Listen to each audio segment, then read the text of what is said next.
Hello, I welcome you to Educational Stuff. We will having a discussion on the editorial page of the Hindu newspaper. Today is 28th May 2020. We'll be having discussion 4 different articles.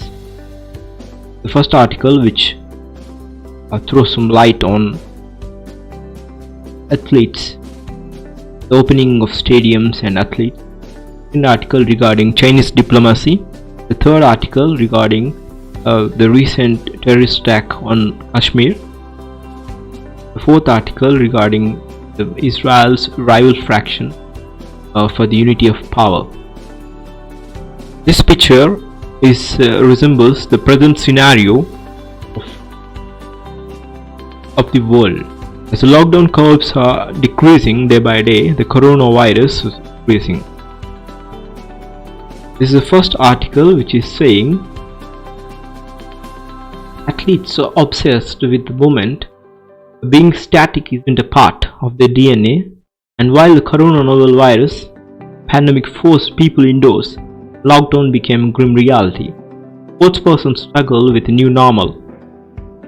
Ironically, before the virus leapt in vulnerable lungs, sporting schedules cut across continents, whispered plea in the locker room was about the need to rest for muscles. But once the pause button was pressed, activities such as sprinting on the turf with the accompaniments of adequate and spectators became a longing. However, many of these kinetic individuals devised their coping mechanisms. New Zealand cricket captain Ian Williamson gave catching practice to dog. Rohan Bopanna slammed forehead also while Jasprit Bumrah in his home daily. Staying fit and healthy was non-negotiable in the building of sports. Eventual return of sport. Seen in that light, the Home Minister said that stadiums can be opened across India without the crowds, point echoed by its Fourth Minister. The welcome news athletes all shades, be it Olympians or active sport players. Sporting legacies are built upon what transpires on the field when two legends' teams clash, but the pathway that leads to is built upon long hours in skill enhancement drills replicated ahead of competitions. And as Grounds and Sport Authority of India facilitates allow coaches in the wards prepare for the delayed season ahead, includes next year's Olympic and a World T20, name a few, hygienic practices have to be strictly adhered. Wearing a mask, using hand sanitizers, especially in the gyms that can harbor bacteria and virus on various equipment, and avoiding a common sporting reflex, ubiquitous hi-fi, absolutely as wear their jerseys and kickstart their routine, even if not at the competitive level. At the top, sports may seem like all glitter and stardust, but its foundation is built upon struggling journeymen. For instance, the rookie tennis player chasing points, the athlete trying to shrug aside rural poverty will not have money to construct a state-of-art the gym at the homes with the price point fetching into tax. Opening up the sporting infrastructure across the country will help this case besides the stars.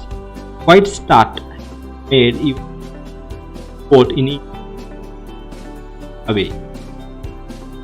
Second article with changing diplomacy.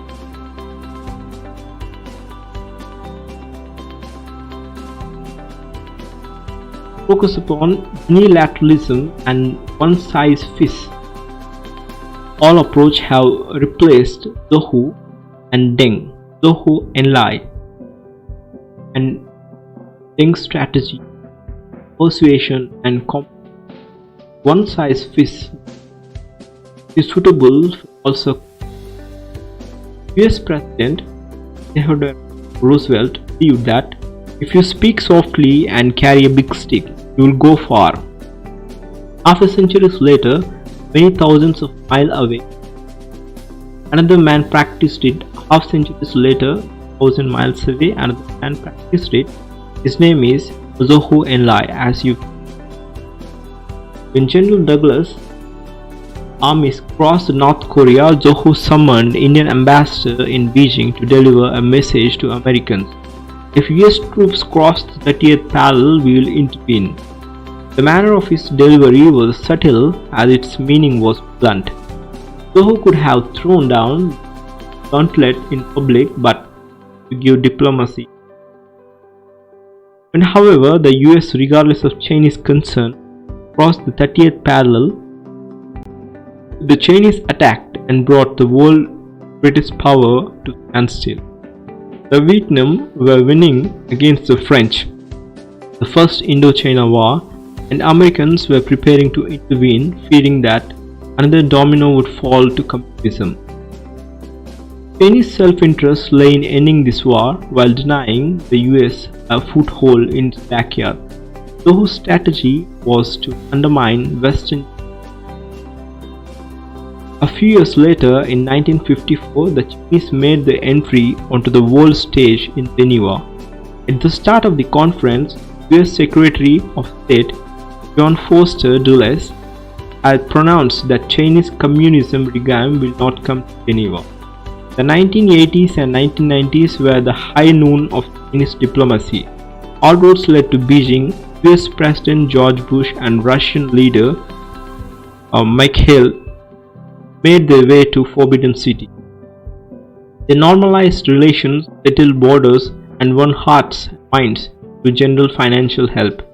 A decade later, the US and European Union bought into Chinese assurances that it would soon transition to a market economy and help steer into the World Trade Organization.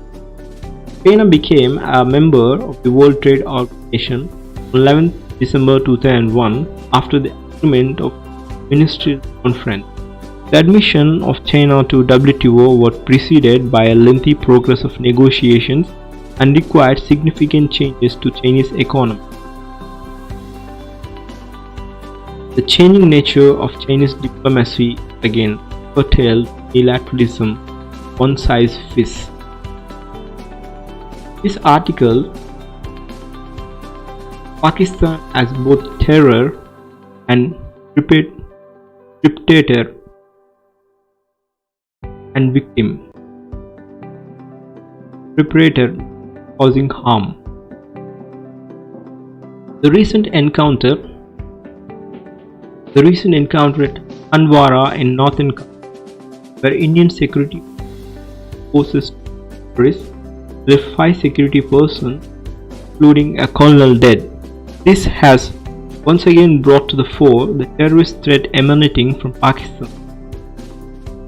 Analysts of terrorism are well aware of the paradox that Pakistan is both possibly the leading arm of terrorism and major victim of same menace.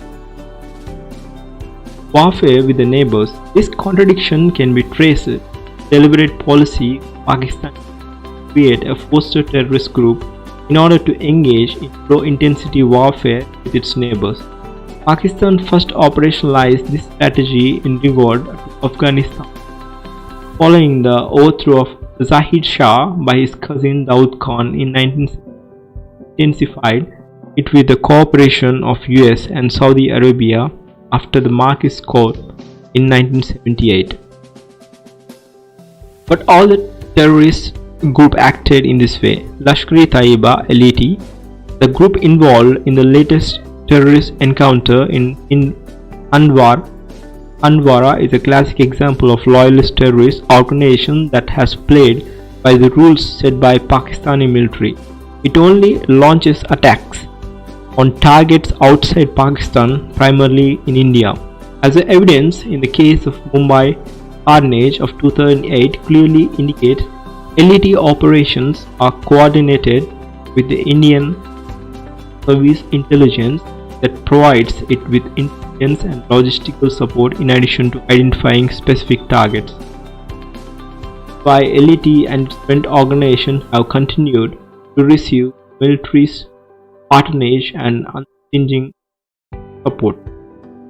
Consequently, its leader Hafid Saeed was until recently provided protection by Pakistani state despite being designated as an international terrorist by UN and US, putting $10 million bounty on its head. A Pakistani court finally sentenced Saeed to 11 years in prison in February for terror financing activities in order to stave off the global anti.